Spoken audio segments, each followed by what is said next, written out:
Our next speaker is Tom Glendinning. He is Republican candidate for North Carolina Senate District 23.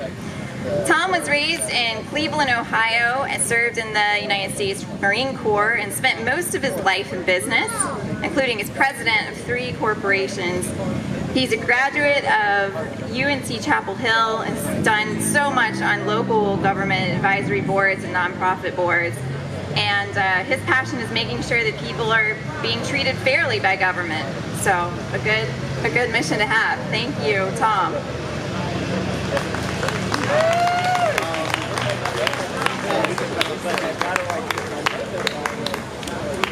We're just helping out as well as self-funding. Yeah.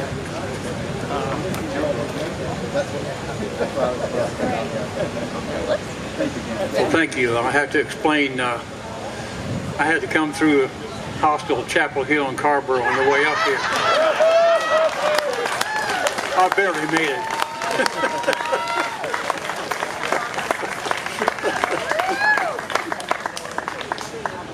Now, I don't know if you all know the significance of the Little Red Book. This is not the Mao's Red Book that he used to colonize China starting in 1925. This is a copy of the U.S. Constitution along with the Virginia Bill of Rights, Massachusetts Bill of Rights.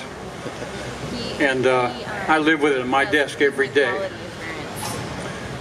And it means so much to me because I will occasionally get into a debate about the Constitution. Now, the one thing I want to raise out, I saw an article on Bernie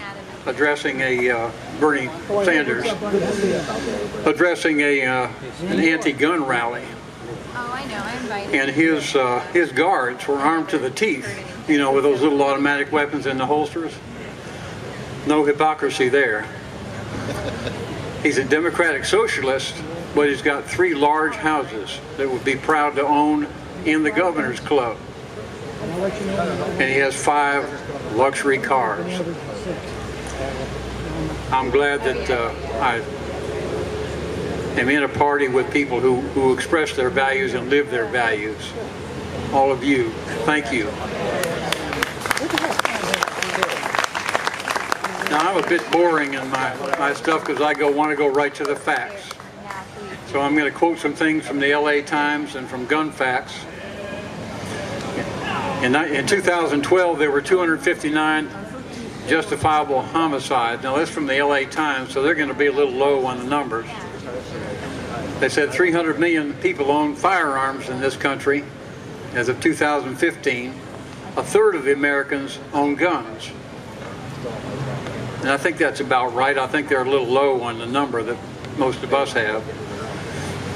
230,000 guns are stolen each year and 179,000 robberies or burglaries. So you know where the guns are going that commit the crimes. 67,000 crimes are stopped each year by the presence of a gun. Now from Gun Facts, which is a little more believable in my mind, most gunshot victims have criminal records, believe it or not. From 1973 to 2009, gun ownership went up 75 million, but property crimes went down 40%. Strange correlation.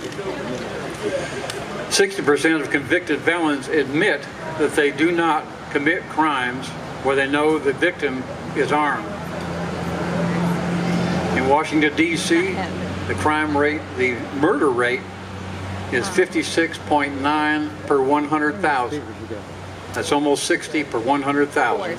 But across the river, you cross over the bridge into Arlington, it's 1.6 per 100,000. What's the difference? You got liberal gun control laws in Washington, D.C., and down in Virginia, they respect your rights.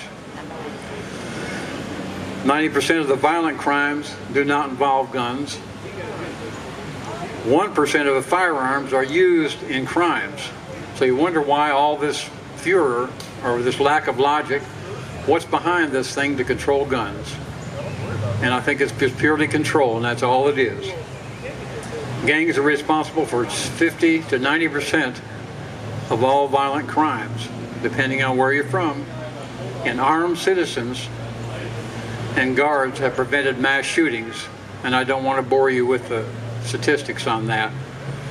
But everything points to, everything I've read and studied, and I'm sure that you know this, that the ownership of a gun does not make you a criminal, does not make you unpatriotic, makes you an American citizen. God bless you all, and thank you. Vote Tom!